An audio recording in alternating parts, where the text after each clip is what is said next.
reka nkwifuriza ibihe byiza ukurikiye gahunda n'ibiganiro bya Intare TV aho uri hose.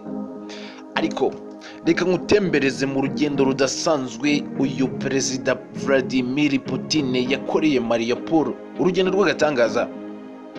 Perezida w'Uburusiya Vladimir Putin yasuye umujyi wa Mariupol wahoze ari uwa Ukraine, ariko kaza gufatwa ndetse ubwo yagendanaga n'imodoka yanyuzagamo agahagarara akavugana n'abaturage. Perezida Putin muri Mariupol mu ntara ya Donetsk agendana na kajugujugu ageze ahakoresha imodoka nk'uko byatangajwe n'ibiro ntaramakuru by'Uburusiya bizwi nka TASS. Uyu mujyi wafashwe n'ingabo z'Uburusiya muri Gicurasi mu mwaka wa 2022 nyuma y'intambara yatangiye muri Gashyantare mu mwaka n'ubundi wa 2022. Muri urwo ruzinduko Putin yageze mu turere twinshi tw'uyu mujyi agenda n'imodoka ndetse agahanyuzamo agahagarara ahantu hatandukanye. Televiziyo y'iki gihugu y'Uburusiya yerekanye amashusho ya Putin yerekwa mu mujyi wose nijoro, gusa ahura n'abaturage batujwe mu bundi buryo bushya mu nzu bubakiwe n'ingabo z'Uburusiya. Icyo gihe yanagejejweho raporo ya Minisitiri w'Intebe wungirije Maratani Konsuline aho gahunda yo gusana uyu mujyi ugeze. Ibiro bya Perezida Putin Kremlin byatangaje bigira biti by'umwihariko iyi raporo yagarutse ku kubaka inzu nshya zo guturamo, ibikorwa remezo by'imyidagaduro n'uburezi, ibikorwa bifite inyungu rusange n'amavuriro. Amakuru y'uruzinduko yatangajwe nyuma y'umunsi umwe Putin asuye Crimea, agace kahoze ari aka Ukraine ariko kigaruriwe n'Uburusiya mu mwaka wa 2014. Yagiye muri uwo mwibyimbakirwa kwizihiza imyaka 9 ishize ahantu habaye aho Uburusiya.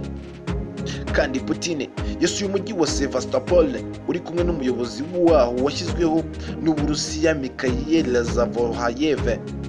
Umujyi wa Mariupol winjiwemo n'ingabo z'Uburusiya intambara igitangira, iberamo urugamba rukomeye kuko ari nawo ubarizwamo uruganda runini rw'ibyuma rwa Azovstal ruri mu za mbere nini cyane mu Burayi. Hiciwe abasirikari benshi ba Ukraine, bake basigaye baza kumanika amaboko. Uru ruzinduko rwo Mariupol ni urwa mbere Putin agiriye mu duce tw'Uburusiya mu bwiyometso kuva intambara yatangira twahoze ari kuri Ukraine. Ubuyobozi bwa Ukraine bwemeze neza urwo ruzinduko buvuga ko yahengereye, ndavuga Putin yahengereye gukora urwo rugendo nijoro, akaba aribwo akora urwo rugendo kuko aribwo yari yizeye umutekano we. Uvuye Mariupol, ndavuga Putin avuye Mariupol yasuye umujyi wa Sov mu majyepfo y'Uburusiya kuri iki cyumweru, aho yanahuye n'umugaba w'ingabo z'Uburusiya ziri muri Ukraine General Valeriy Gerasimov. Uruzinduko rwa Putin muri Mariupol rubayeho nyuma y'uko urukiko mpuzamahanga mpanabyaha ICC rwasohoye impapuro mpuzamahanga zo kumuta muri yombi ashinjwa ibyaha by'intambara no kujyana abana mu Burusiya ku ngufu, abana bo muri Ukraine. Ntabwo Putin aragira icyo atangaza kuri izo mpapuro, ariko ibiro bya Kremlin byavuze ko nta shingiro bifite. Uburusiya ntabwo buri mu bihugu byasinye amasezerano yemerera urukiko. Andi makuru akomeje kuvugwa hirya no hino ku isi nuko muri Centre Africa hiciwe abashinwa bagera ku 9. Kuri iki cyumweru nanone mu mujyi wa Bambari, umujyi wa Centre Afrique, abashinwa 9 bishwe n'inyeshyamba mu gitero cyagabwe ku kirombe cyacukurwamo amabuye y'agaciro. Meya wa Bambari Abel Machipata yatangaje ko hari abandi bashinwa 2 bakomeretse, gusa ambasade y'Ubushinwa muri icyo gihugu nta kiratangaza. Aba baturage b'Ubushinwa bagabweho igitero mu masaha y'igitondo, gusa ntabwo inyeshyamba zagabye iki gitero zirabyigamba ndetse n'inzego z'umutekano nta makuru arambuye zirabitangazaho. Centre Africa imaze igihe mu mvururu z'umutekano muke guhera mu mwaka wa 2013 ubwo imitwe yitwaje intwaro yaherekezaga ubutegetsi bwa François Bozize wari perezida icyo gihe. Mu yandi makuru akomeje kuvugwa hirya no hino ku isi, sinabura kukubwira yuko Koreya ya Ruguru yihimuye kuri Amerika irasa ibisasu bigera kure. Koreya ya Ruguru yongeye kugerageza ibisasu birasa kure, aribyo bakunda kwita ballistic missile mu mpera z'iki cyumweru gishize mu kwihimura ku myitozo ya gisirikare ingabo za Leta Zunze Ubumwe za Amerika n'iza Koreya y'Epfo bamaze iminsi bakorera mu nyanja.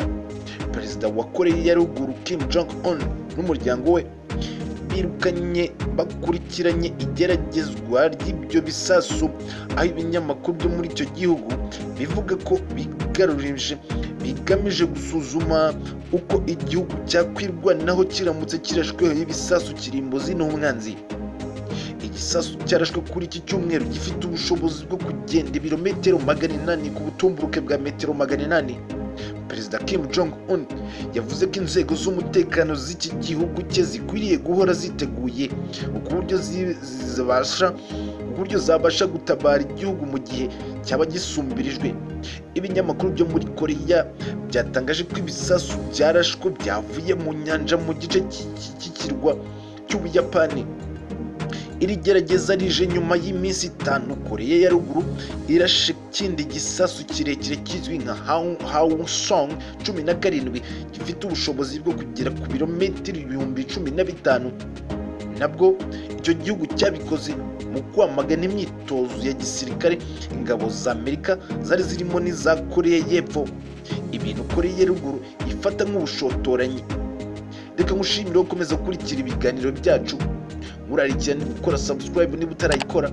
Ikindi, niba ushaka inzu nziza, ushaka ikibanza cyiza, yaba icyo kugura yewe n'inzu yo gukodesha, gana kampani imwe rukumbi hano mu Rwanda izwi nka UNAP igufashe kubibona kandi ku mafaranga make cyane.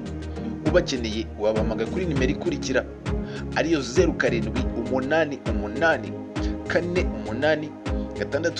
0788488622. Mukomeze mugire ibihe byiza.